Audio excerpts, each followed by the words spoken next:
is Corynne and I'm the alchemist at Jamii.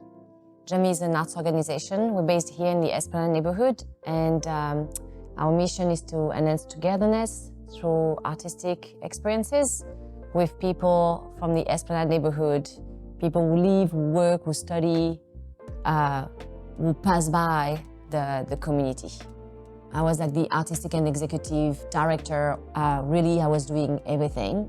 And then bit by bit, we were able to have a project coordinator, and then later we had an event manager, then we had a fundraising person. And so we added to the team like roles like this that were defined that the roles of the industry. Actually, it's very recent. It was last year or the year before, but we started to think a little bit more, okay, what if we're not task-based? What if we're mission-based?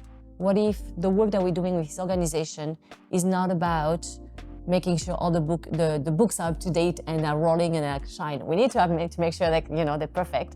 But how is it beyond? You're coming, you're doing the books because there's something else that you're doing here. I'm the alchemist. Because the truth is, my role in this organization is to shake things and somehow bring this and this together, do my bit of alchemy and bring something to life and make sure this works.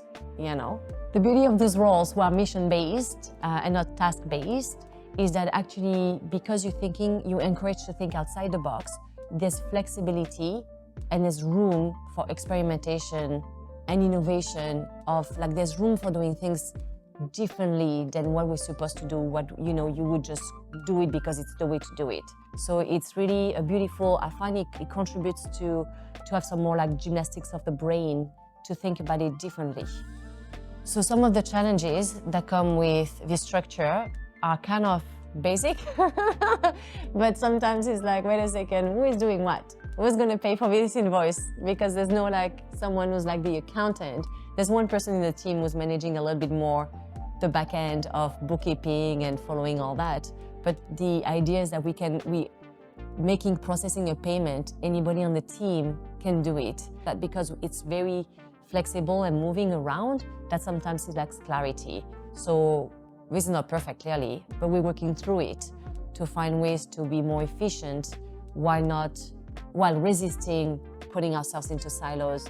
Another challenge of this structure is actually that also you might have people with more general knowledge, so we kind of all know how to do things, but no one with full expertise. Some of the benefits of having a structure like this, which is more like mission-based rather than task-based, is to have like a breathing structure.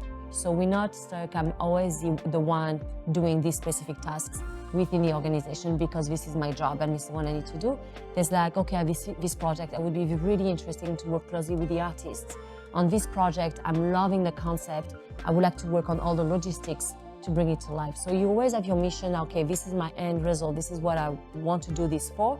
But in terms of the tasks, you don't have to be the one always it's part of your job and you have to, after each workshop, clean up.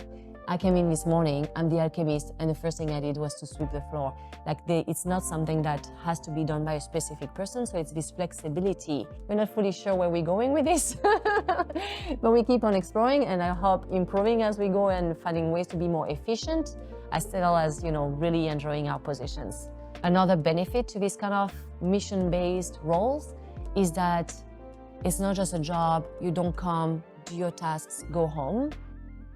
I think it makes it a bit bigger than yourself. It gives meaning and purpose. I think it can be very fulfilling. So there's decisions that we take all together. There's some specific decisions that are taken by specific people on the team. Not everyone is an idea maker, and that's okay.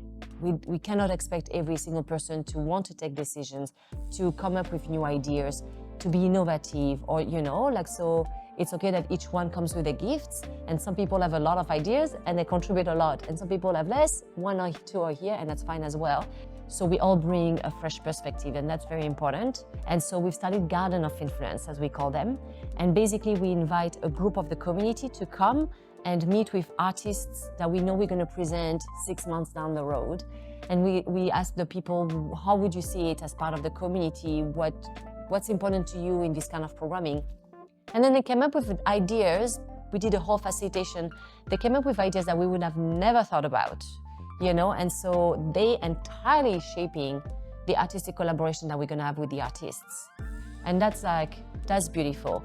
It's way much more challenging because you get all those voices you need to take into consideration and you need to make it work. So I got my job as the alchemist at Jamii. The adventure started like 13 years ago. I always wanted to work in the arts. I didn't know too much how, but more in arts management. That was a little bit of my call. And then I did a series of internships in different artistic organizations in Australia, in Senegal, in France, and I arrived here in Canada and actually arrived here in the Esplanade neighborhood. And then I found a job with Corpus. Corpus is a dance theater company and they do a lot of performances in public space. And so with this influence from Corpus and then arriving in this neighborhood, one neighbor told me, Corynne, you live in a co-op, you have to do 4-hour volunteering every month. What are you doing? I was like, I don't know, I can organize like a little arts festival. So I did this. The first year I organized a little arts festival in our common courtyard with our co-ops. And that was like the seed for Jamii basically. And that's how I got the job. I created the job based on passion and, you know, like believing it makes a difference. And using my gifts, like, you know, we all have different gifts, so you tap into your own gifts and then you bring them to life somehow. I think for someone to have my job, because Jamii doesn't have an executive director, an artistic director, an accountant, a grant writer, a fundraising person, a marketing, like we all have all those different roles, but especially at the stage where the phase when the organization is still small, as a leader, you need to be able to do all those tasks to bring it to life. So you touch everything and you have a deep understanding of everything, how it works, because you actually have to do it. And then that's, I think, the skills that built me. It's about being patient in gaining this experience. It's like tools that you have to acquire so that you can grow at the same time, and as you're growing, take more responsibility. But it took me like, I'm 40. You know, it took me like 15 years to get to that. But I think the training years were necessary by experience from one type of other organization to the other one, and afterwards dedicating hard work and focus onto one goal. So at some point you have to stop going all over the place because you need deep knowledge. And once you have deep knowledge, that's when you can, emerge.